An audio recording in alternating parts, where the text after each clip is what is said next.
Coronavirus, la Ligue des droits humains demande un débat parlementaire sur le tracing anti-corona. La Ligue des droits humains, la Liga Vourmansan-Rectan et la Fédération internationale pour les droits humains sont préoccupés par le système de recherche des contacts actuellement mis en place par le gouvernement fédéral dans le cadre de la lutte contre le Covid-19. Les organisations estiment en effet qu'en termes de respect de la vie privée, le recours à des centres d'appel, Cal Santé, reliés à une base de données centrale, semble aussi inquiétant que les applications de tracing anti-corona qui sont à l'étude. Il n'est pas clair quelles données peuvent être stockées et pendant combien de temps, selon elles. Les organisations demandent de toute urgence un débat parlementaire approfondi.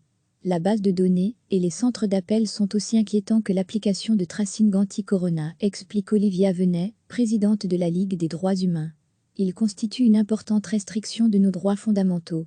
L'objectif de l'application, dont la nécessité est contestable et contestée, est d'avertir les autres personnes qu'elles ont été en contact avec une personne infectée. Avec les centres d'appel, l'intention semble bien plus de contrôler et de sanctionner les gens. On ne sait pas non plus quelles données seront traitées et à quelle fin. Cet arrêté royal crée ainsi une base de données carte blanche avec laquelle, en l'état, il sera possible de traiter beaucoup trop de données pour de trop nombreuses finalités.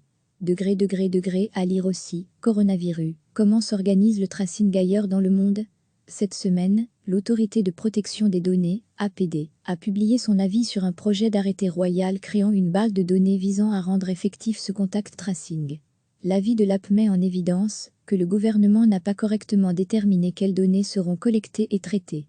L'AP se demande si ces données ne seront pas utilisées, par exemple, pour contrôler les médecins ou pour permettre de recruter pour certains emplois des personnes immunisées. L'inclusion de données dans la base de données ne sera pas volontaire. Toute personne dont le test de dépistage au Covid-19 est positif sera incluse. Même ceux qui sont soupçonnés d'être positifs. Mais il n'existe pas de directive claire sur la manière de supprimer ces données, selon les organisations de défense des droits humains. Degré à lire aussi, voici comment les Cal Santé vont tracer nos contacts si l'application de tracing anti-corona devait être téléchargée sur base volontaire. L'inclusion au sein de cette base de données ne l'est pas. S'agit-il de protection ou principalement de contrôle? S'interrogent les organisations. La Ligue des droits humains, la Liga Vourmansan-Rectan et la Fédération internationale pour les droits humains appellent à un débat d'urgence, tant au niveau parlementaire que sociétal. Recevez chaque matin l'essentiel de l'actualité. La Ligue des droits humains, la Liga Vourmansan-Rectan et la Fédération internationale pour les droits humains sont préoccupés par le système de recherche des contacts actuellement mis en place par le gouvernement fédéral dans le cadre de la lutte contre le Covid-19. Les organisations estiment en effet qu'en termes de respect de la vie privée, le recours à des centres d'appel, Cal Santé, reliés à une base de données centrale, semble aussi inquiétant que les applications de tracing anti-corona qui sont à l'étude. Il n'est pas clair quelles données peuvent être stockées et pendant combien de temps, selon elles. Les organisations demandent de toute urgence un débat parlementaire approfondi. La base de données et les centres d'appel sont aussi inquiétants que l'application de tracing anti-corona, explique Olivia Venet, présidente de la Ligue des droits humains. Il constitue une importante restriction de nos droits fondamentaux. L'objectif de l'application, dont la nécessité est contestable et contestée, est d'avertir les autres personnes qu'elles ont été en contact avec une personne infectée. Avec les centres d'appel, l'intention semble bien plus de contrôler et de sanctionner les gens. On ne sait pas non plus quelles données seront traitées et à quelle fin. Cet arrêté royal crée ainsi une base de données carte blanche avec laquelle, en l'état, il sera possible de traiter beaucoup trop de données pour de trop nombreuses finalités. Degré à lire aussi, coronavirus, comment s'organise le tracing ailleurs dans le monde? Cette semaine, l'Autorité de protection des données, APD, a publié son avis sur un projet d'arrêté royal créant une base de données visant à rendre effectif ce contact tracing. L'avis de l'AP met en évidence que le gouvernement n'a pas correctement déterminé quelles données seront collectées et traitées.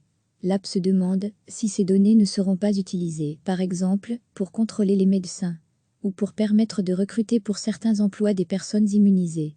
L'inclusion de données dans la base de données ne sera pas volontaire.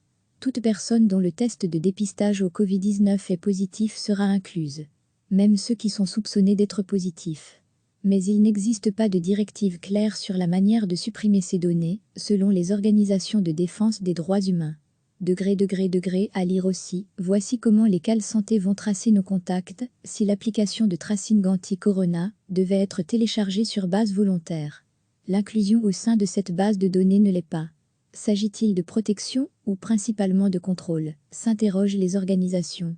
La Ligue des droits humains, la Ligue Avour-Mansan-Rectan et la Fédération internationale pour les droits humains appellent à un débat d'urgence, tant au niveau parlementaire que sociétal. Cliquez sur s'abonner pour recevoir les dernières nouvelles.